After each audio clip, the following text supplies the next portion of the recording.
Was that enough of an intro for you, Cap? That'll suffice for today. What was it like piecing the video together that you teased and got to produce? What did you think of the final product? I don't know if I've seen the whole thing. I saw like a little teaser. What'd you think of your part? I think I crushed it, obviously. There you go. Naturally. But I think there's more to come. Oh, really? Either that or I did a lot more that they were just like, we can't use this.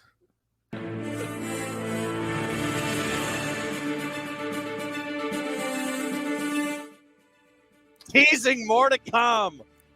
Love it. Love the sound effects this morning. It's all breaking news, brother. You know, when you break news like that, we have to have the appropriate breaking news.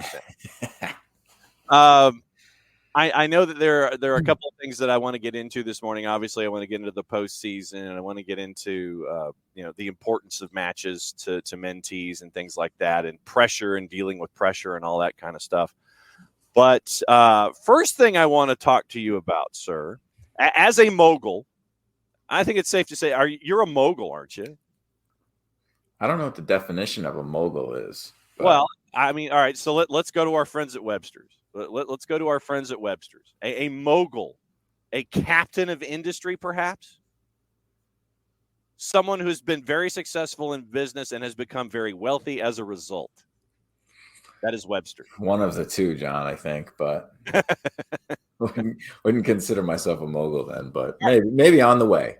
A captain of industry and a mogul in training. How about that? There we go. You got your first signing. We got our first signing for Rhode Island FC. Absolutely. Yeah, it was exciting. We had come to an agreement with him a few weeks ago, but couldn't announce anything. And really excited. Koke Vegas, he's a great goalkeeper, phenomenal person, just a really good human being, and really is going to set the tone for how we want to play. He plays out of the back really well. He's probably the best goalkeeper in USL with his feet, which was important to us. But super excited to have him on board. And, I mean, obviously, you sit there and you bring in a keeper like that, or you bring in a presence like that, regardless of position.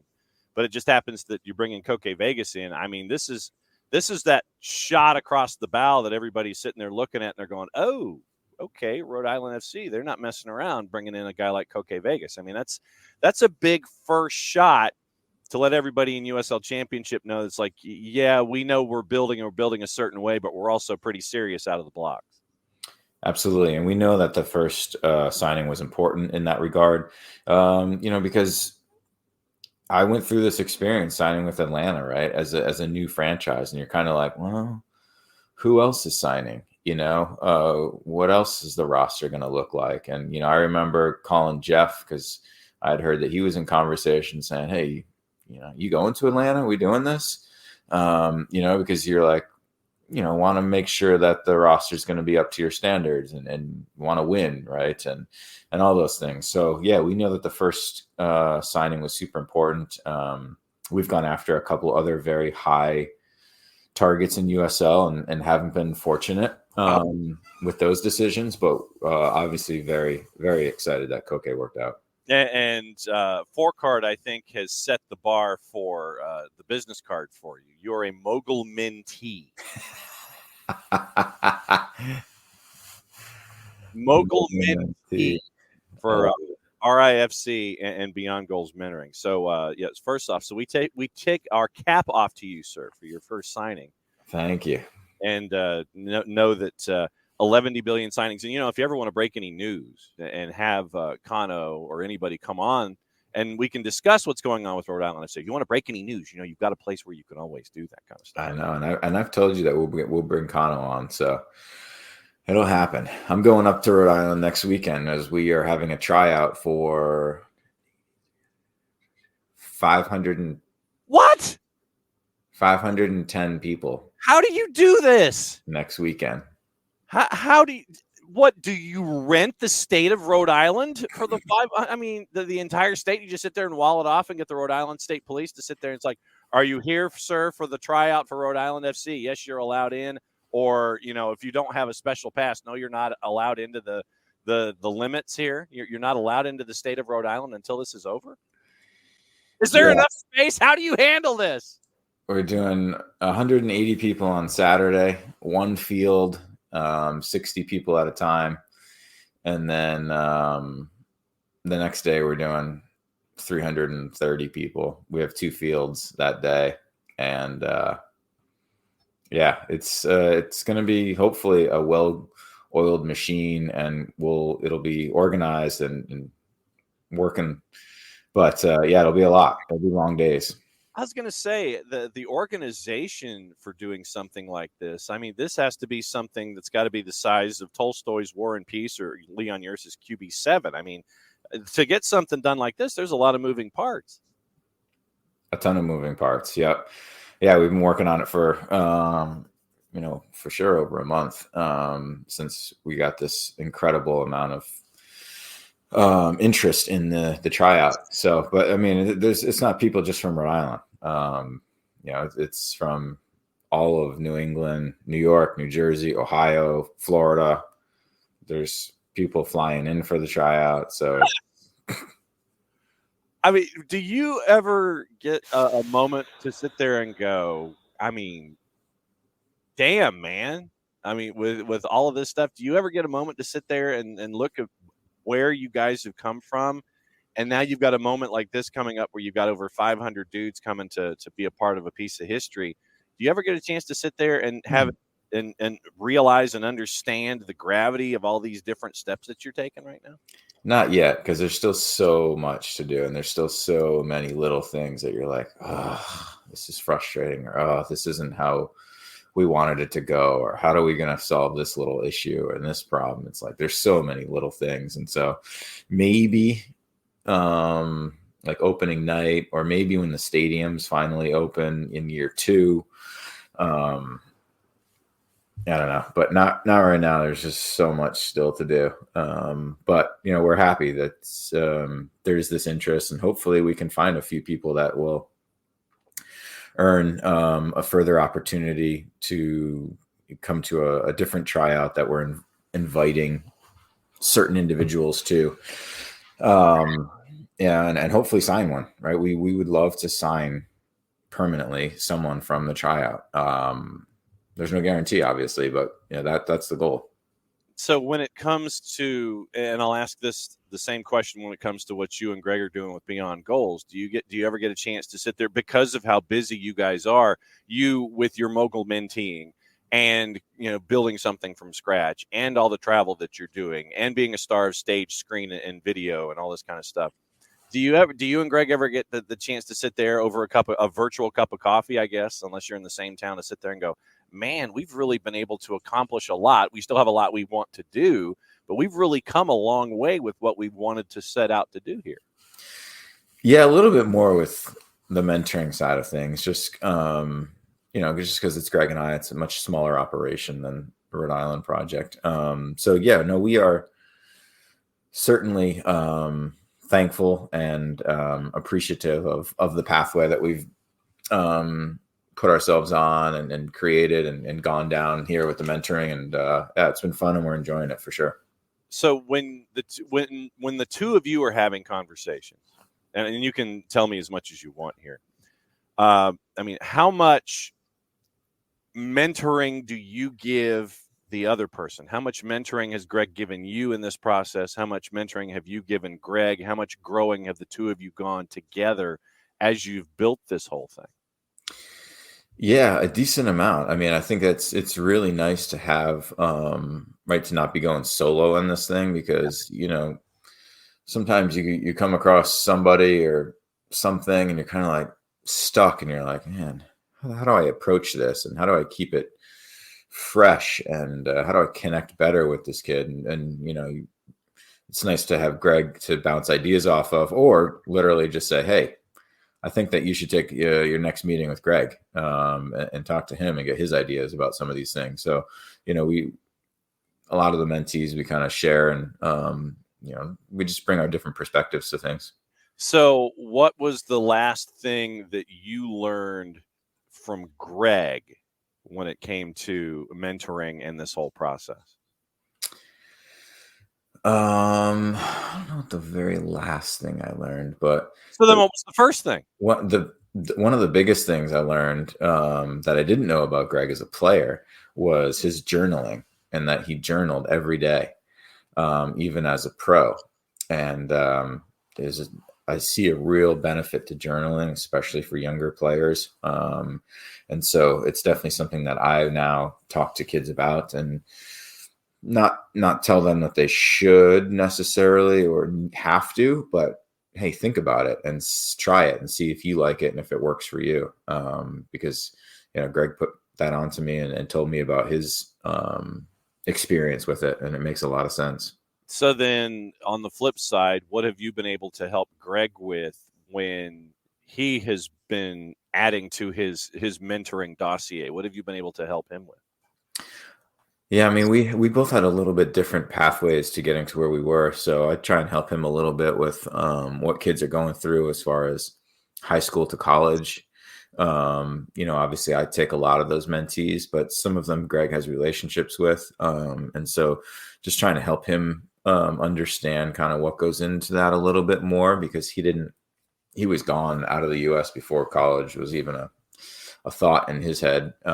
So just helping him with that experience, because that's a tough one for a lot of kids and a lot of families. There's so much that goes into trying to be seen and contact coaches, and it's a lot.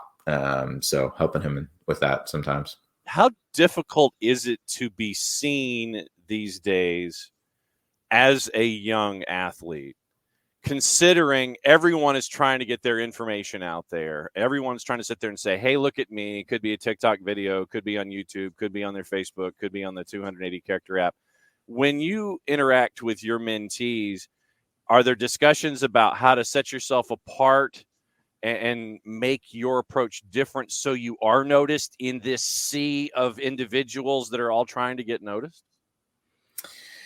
Yeah, and we say like it's very difficult on a one-off game to get noticed, unless you're a goal scorer, and you're scoring 4 or 5 goals. But otherwise, it's the body of work, and there's certain things that we tell them in like a showcase. If you're going to a showcase or something, like what coaches are looking for, that can help out. But probably the biggest thing is just play to your strengths, and that's why knowing and understanding what your strengths are important, because coaches, when they're out there, if they don't know who they're looking at, right, they're not trying to see the whole body of work. They're trying to see what sets this person apart from the rest, right? And those are our strengths. It's not that our weakness isn't too bad, it's that our strength is really good. So you want to showcase your strengths in those environments, and in order to do that, you have to understand what your strengths are, and how you can do that. So when you're dealing with playing to your strengths, what are the conversations like with your mentees about admitting to those older individuals that you're trying to impress, hey, these parts of my game I still need to work on? Instead of sitting there and saying it's a negative, I know I still need to work on these things. What are the conversations like when it comes to your mentees and having them explain through what they need to work on, knowing that they're self-aware to do those kinds of things, and not hiding the fact that, yeah, I've still got stuff to work on here. Look at all my positives. Don't look at any of my negatives. I understand I have things I have to work on. It's a delicate balance there. For sure. And we say that, if you don't have a weakness, you're probably not going to college soccer, right? You're turning pro, right? College coaches aren't looking for players with no weaknesses, right? They're not done coaching, right? You still learn a lot. You still develop a lot in college. So they know that players have weaknesses. It's not a shock to them that you're not good at everything, right? They know that you have to teach a lot of things. But they're fine with that as long as you do have some strengths that are unique or different or really good, and you as a person are willing to work hard and adapt and learn. I mean, for me, I I would think that especially these days with everybody trying to go down the same pathways, and it's like, yeah, I want to go to college, I want to go to D1, I want to, I want to go here, I want to go here. Trying to acknowledge your flaws, not hide from your flaws, and still not have that count against you, and not get bogged down because of something like that, because of how we are today. For me, I would think that that's a real tough thing to tackle, because you get, your ego's involved. You don't want to sit there and put yourself further back in line. It's like, I want to be at the front of the line here. I want to really impress this guy or these individuals. Mm-hmm. And it seems like the way that we are today, the way that we're wired, the way that, some parents are when it comes to trying to make sure that their kids go a certain direction, that this seems to me like one of the toughest hurdles that you have to push through as a mentee, and trying to impress on those individuals as mentors. It's like, look, it's okay to acknowledge that you're not 100% and that you still have these things that you can work on. How difficult are those conversations for folks to sit there and say, it's okay, I'm not 100%? Yeah, it depends on the individual and the family and expectations and stuff. But yeah, you're right. I mean, patience is one thing that has dwindled for sure, right? And, patience within the pathway, right? We deal with some academy parents, and not just Atlanta United Academy, but a lot of different academies. And it's shocking, but not shocking, the amount of parents who are sure their kid is going pro and, are asking about agents when their kids are, 13, 14 years old. So it's not surprising then that some of the children are also impatient with their pathway, with their development, because we see it a lot. And it's difficult. The conversations are with the kids and the parents. Is it distressing, in addition to being difficult, that you're seeing this? I mean, is this more of an upward trending kind of a thing that you're seeing these days?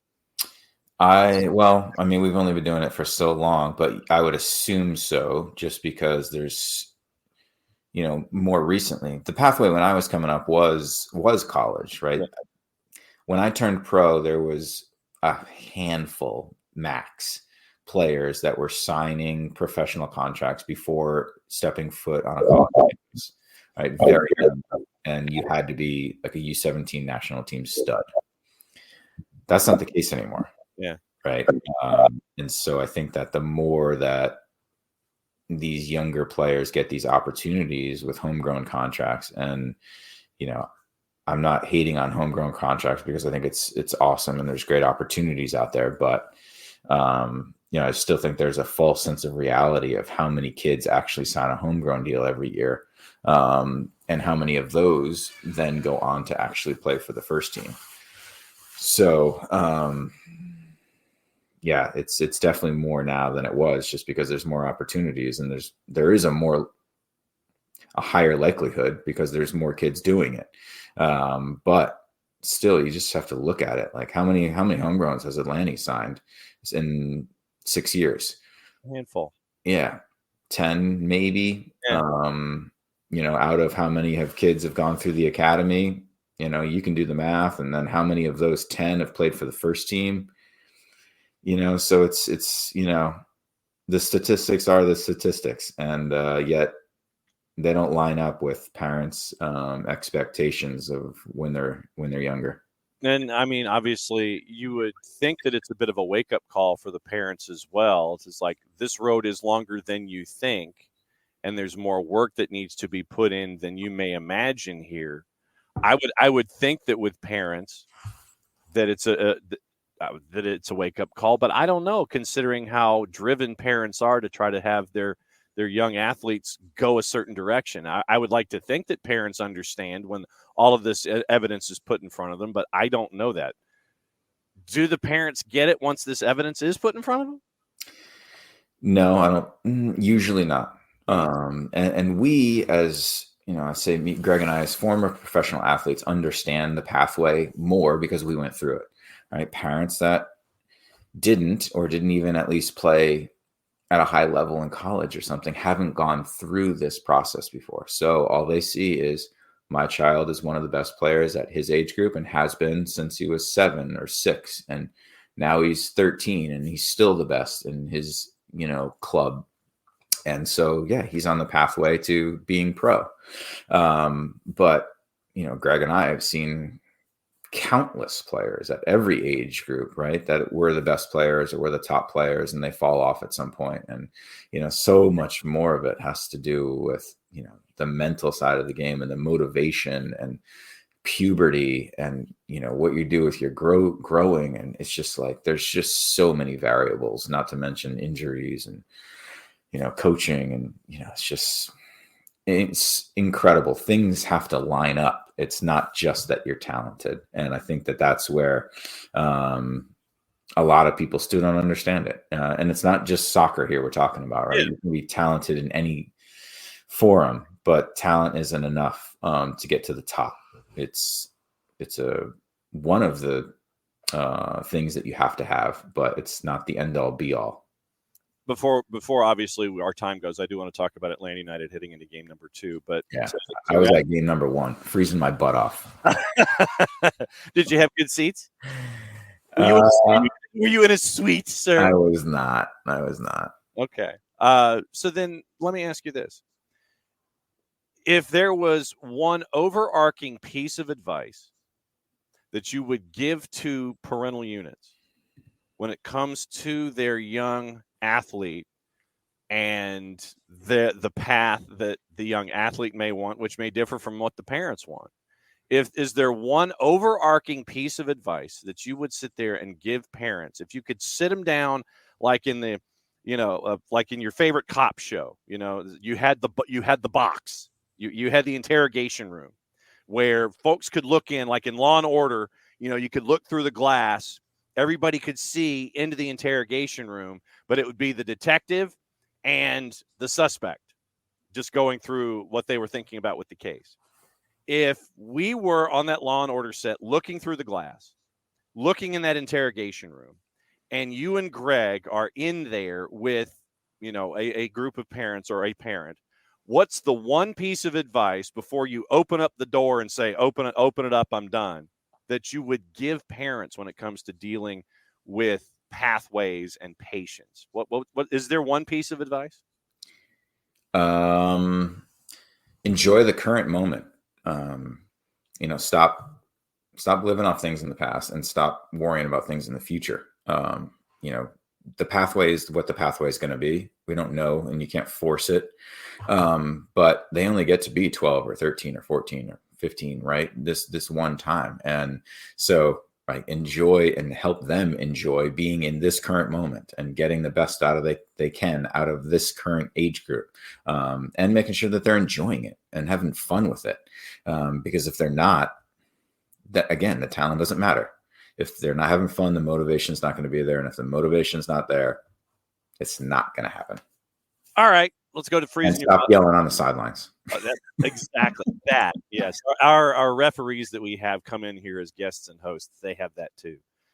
Parents, be quiet. That's pretty much one of the big bylaws that we have. All right. Let's talk about you freezing your butt off.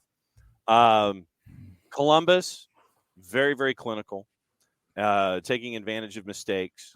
And it was one mistake right at the end of the first half. And I know that as a defender, you're probably sitting there, and as that event is happening in the 45+2, I have this vision of what's going through your mind. And then a penalty shout, boot steps on boot, 2-0, and the way that the new playoff format is, it's like, okay, you just dust yourself off and head to game 2. What did you see when you were freezing your butt off? Yeah, I was really surprised at the 3-5-2 first, but then it kind of, I was like, okay, yeah, I can understand it a little bit. I was surprised if you do go with the 3-5-2, that was Hernandez instead of Parata, just center back versus outside back. But then I thought, it was going okay, right? It was never going to be that they were going to go out there and dominate at Columbus, especially without Thiago. Right.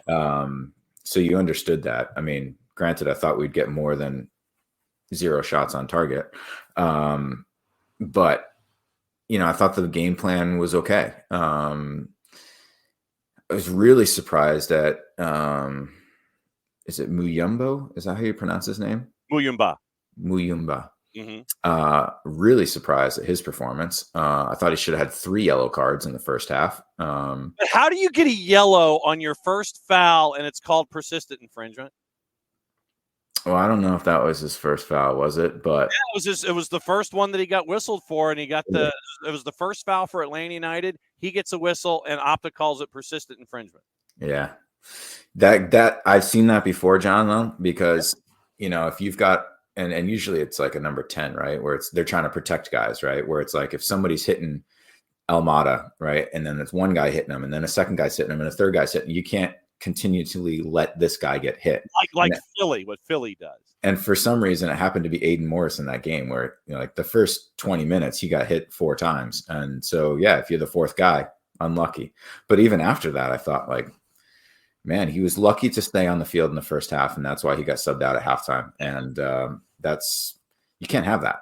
You can't have Almada doing what he's doing in the last game of the season and missing the first game. And you can't have one of your other best players getting subbed at halftime because he can't control himself out there. It's just shocking. So, that's tactics aside. Like that's just, control yourself. Mm-hmm. So that was disappointing. It's unlucky for the penalty. But this new format sucks, I think, but, I will say that it probably helps Atlanta United in this series. So, they go into the Benz and turn things around and win that game, and then anything can happen in game 3. Mm-hmm. Now, so let me guess. If you had it your way, would you go 2 legs aggregate, or would you do 1 and done, or what would you do here? I would do 2 legs aggregate, at least for the first round. Yeah. I think that's exciting. Gives each team a home game. I know Apple TV wanted, more playoff games, home games for each team, right? I get that. That's probably why it's a 3-game thing, but this 3-game thing stinks. And it's just shocking to me. Like I was watching the New England game. They were down 3-0 at halftime. And I was like, I would just sub on 3 strikers. Like try and tie the game 3-3. What if you lose 9-0, it doesn't matter. Correct. So in that regard, it's just silly. And if you're aggregate, at least every goal counts. Every goal matters. And when you think back to like when we played the Red Bull on our run to the cup, like how big that 3rd goal was at home, right? Massive goal. Whereas in this series, it doesn't matter at all. See, now this is the mogul owner, the dude who's all fired up now. This is fun stuff. So what's because I miss these games, and these are the big games. And in the big games, you need your players to show up. Not able to play, and 2, getting subbed out at halftime. And those are your 2 out of your top 4 or 5 players. Oh, what'd you think of Gigi getting newcomer of the year? Deserved. I thought he was a phenomenal signing by the club. He's a beast out there on the field. He works really hard. He's obviously a goal scorer. He's crazy in the box. So I thought it was deserved. It was I was excited for him and glad that they didn't just give it to Messi for being there for a little bit. All right. So without violating a confidence, really quickly, Amelia wants to know, so then what does the manager say to these players in private in the locker room about these kinds of behavioral moments between the years? Yeah, I mean, they need to be learning experiences, right? And a lot of these guys are young. I don't know if they've ever played in playoff games before. Obviously, they've played in other big games, right? But you have to be leaders on this team and control yourself, control your emotions. It's one thing to set a tone and be aggressive, and you have to be in the playoffs, but it has to be, I think, addressed, and maybe not even in private. You could do it in front of the whole team, because sometimes that sends a message to the whole team. So I'm sure he did. That would drive me up a wall, and I'm sure it did Pineda as well, because he seems to be a pretty level-headed guy. All right, what's the latest with Beyond Goals? What's the latest and greatest? We're talking to a middle school team tonight, so prepping up our slideshow for that. So yeah, we got that going on tonight, and Greg's doing some stuff with Soccer in the Streets down there. So yeah, we're cruising along and doing our stuff with the academy. Nice. At BG Mentoring at MF Parkhurst. As always, Cap, great to see you, my friend. Enjoy the rest of your day. May all of the slides be in order, and may the message get across. Be well, my friend. Sounds good.